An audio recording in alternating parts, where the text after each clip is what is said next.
What makes Pokemon boss fights memorable? First off, what do we count as a boss fight? In my opinion at least, I count the gym leaders, the fights against the organizations such as Team Rocket, Team Plasma, Team Insert Word, your rivals, and sometimes to an extent the legendaries. But most of the time for me though, it does feel like it's more of a catching simulator, but I still count the legendaries as a boss fight.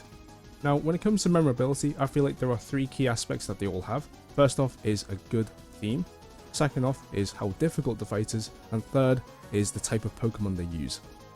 Now, I know a lot of people already have the same experience about Whitney and her stupid Miltank, which is disgustingly tanky at that point in the game. My personal experience was in Pokemon Diamond with Commander Mars and her funny Perugly, which could use Fake Out to start the fight. I hated that fight so much as a kid, honestly. But I feel like the games are missing something that would make these encounters slightly better, and that something in particular is a proper build-up.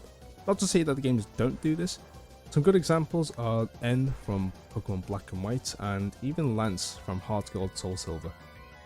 I feel that these are good because the build-up for them is that you get to see how strong they are whilst on your journey before the inevitable fight against them.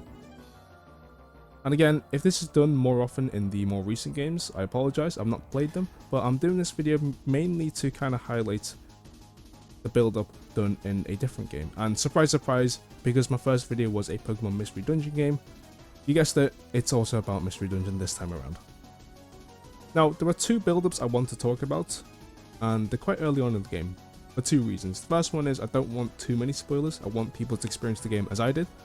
Semi-blind, because I was told some spoilers by a friend, which I will hold them accountable for the rest of my life. And the second one is that this is as far as I got in terms of recording, so sorry, there are more examples, but this is as far as I got in terms of the ones I have recorded, so far at least. Now the first one I'm talking about is pretty cool because not only is it a good build-up to the actual boss fight itself, but it also introduces a mechanic that is used often in the game.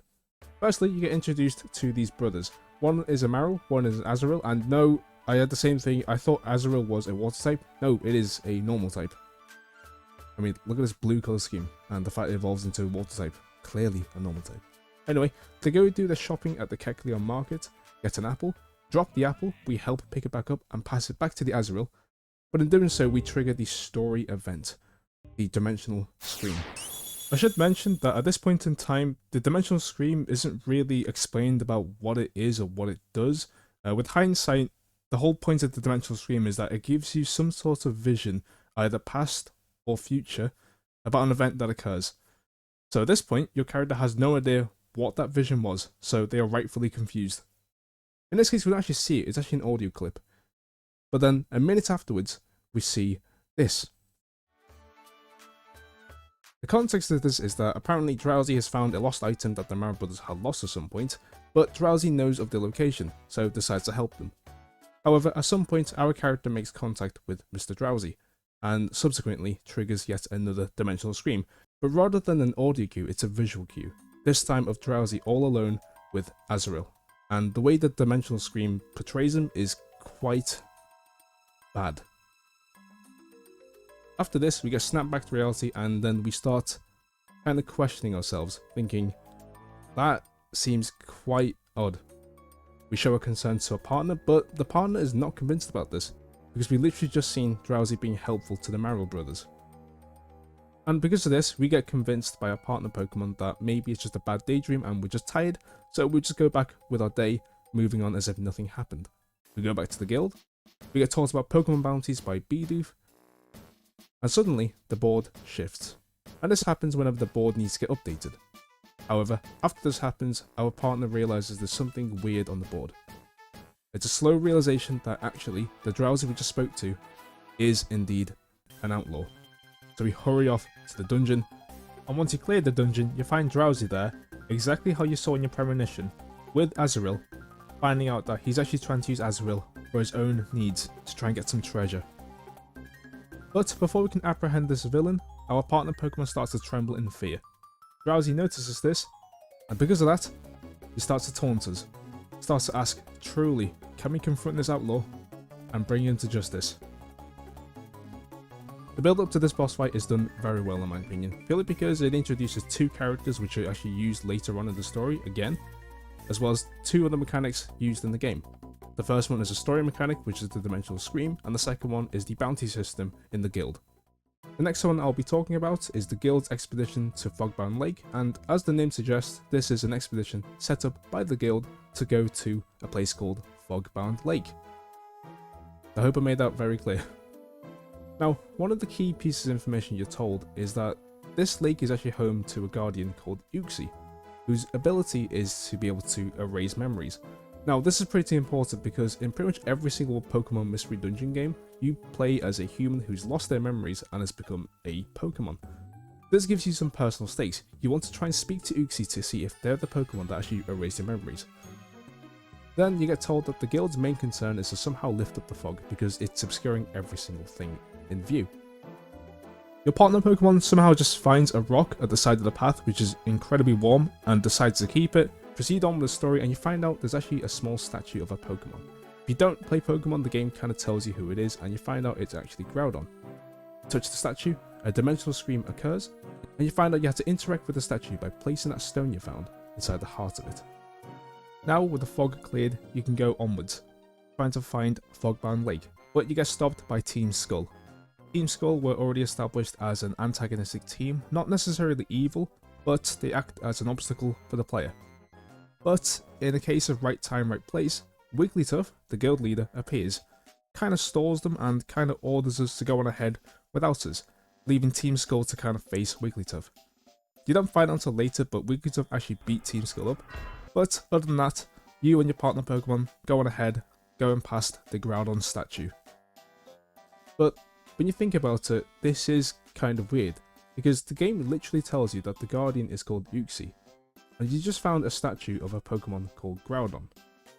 So what kind of ties does Groudon have with Uxie in that case? Once you reach the first checkpoint of the dungeon, you hear a colossal roar. As some sort of confirmation, your partner asks you if you heard it as well, and you indeed did. Either way, you still proceed on with the exploration. Then, the only other thing that occurs is the fact that your player character actually stops and says to your partner that they have a sense of deja vu and that they might have already been here before, kinda hinting to the fact that maybe you did meet with Uxie and Uxie did indeed wipe your memories. But either way, you proceed. Then, once you've cleared the dungeon, you're met with an overwhelming sense of danger, as mentioned by your Pokemon partner. You then hear the same roars you heard at the first checkpoint of the dungeon, and then you hear footsteps. And not only do you hear them, you see physical jumps made by the vibrations of those footsteps. It then cuts to the guild, seeing the Groudon statue for the first time. And then you realise you're all by yourself. The guild is that far back, and you're up there at the top, about to find out who is making those footsteps. Once it cuts back to you and your partner Pokemon, the footsteps continue. The roaring continues. And from the top of the frame, Groudon walks in. Proceeds to say that they are indeed the guardian of Fogbound Lake, and then cuts back to the guild yet again. This time, Corphish is just asking Chatot what they know about Groudon. Then, the scene fades back to us, the main character and the Pokemon partner facing down Groudon. And a very important question is asked by Corphish. What would happen if we were to face off Groudon in a battle? Chatot in response says battle is out of the question. To fight against Groudon, a Pokemon that strong, is essentially throwing your life away. The exact predicament you and your partner Pokemon are currently in. And then, the fight begins. And the story proceeds from there. I'm not going to give you too many details because I want to keep it as spoiler free as possible. You know, apart from mentioning the boss fights themselves. Sorry. But honestly, it is a very fun game. Gameplay wise, it is very dependent on what you enjoy, but I feel like this story needs to be experienced at least once for any Pokemon fan. But there is a third example I want to talk about in terms of build-up, and I know I said two, but I honestly, when looking back at it, I thought I need to include this because it ties up so many other things together that I thought I have to talk about it. At some point later in the story, we find ourselves going to the Kecleon Mart, and we find a character called Dusknoir. And then he's very quickly established as a very knowledgeable character, because when the Marrow brothers come along, still talking about how they're trying to find the water float, he instantly recognizes it as a quote-unquote precious item. And also from that, Team Skull's waiting there, eavesdropping, finding out where it is, and subsequently taking it, which leads on to the next point. After progressing further in the story, you get randomly called up because someone is specifically asking for help from your exploration team. When you go up to the top, you find out it's actually the Marrow brothers. And the reason they need help is because they were told that someone had found their lost item mentioned beforehand. But when they went to the area, all that was left was a letter. Funnily enough, the letter is clearly written in a way that it's obviously Team Skull that have taken it and taken it somewhere else. They placed it in an area called Amp Plains, which is full of electric types, and the Marrow brothers can't go there. Well, the older one can't go there because he's a water type, and the younger one can't go there because he's, well, incredibly vulnerable. So instead, it's up to you to try and get to the water float. And I really like this scene because it uses two pieces of information we already know. Firstly, we already know that the Marrow brothers are looking for an item in particular called the water float. In fact, that's literally the reason why they got caught up with Drowsy in the first place. And secondly, tying in with that, because we helped with the Drowsy situation, they already know that we are incredibly helpful and willing to help them in the first place, so it does make sense that they would look for us for help. Also, the other funny piece of information instead is the fact that Team Skull decided to lash out against us, despite the fact that last time they had an encounter, they got beat up by Wigglytuff.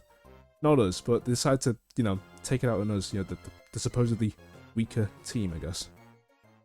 And similarly to the Groudon situation, just before we're about to complete the dungeon, it fades to black, and it cuts to a scene where the Marrow brothers are talking to the Kecleon brothers. Dusknoir then comes in and asks what they're talking about, and they're discussing about how we're helping them find the water float. However, when they disclose where the location of the item is, Dusknoir hesitates, and then states that we are in grave danger. But, unlike the Groudon situation, we do not know what the problem is, until it's a bit too late. There we go, yet another excuse for me to talk about Pokémon Mystery Dungeon. If you did like the video, please be sure to leave a like and subscribe, and I hope to see you in the future. I am currently working on the third Let's Play for this channel, and it's going to be Baldur's Gate 3, and somehow, yes, it is going to tie into Pokémon Mystery Dungeon, the details of which will be in a separate video, so I look forward to that. Yeah, about Baldur's Gate 3, that is not happening anytime soon, purely because of some hardware problems. 16GB, and it definitely is the GeForce GTX 1050 Ti. Like, how bad is it? Can't be that bad, right? Oh my god. 46%. The weakest link in your system is your graphics card. But rest assured, there is something else planned instead. So thank you for your patience, and I look forward to it.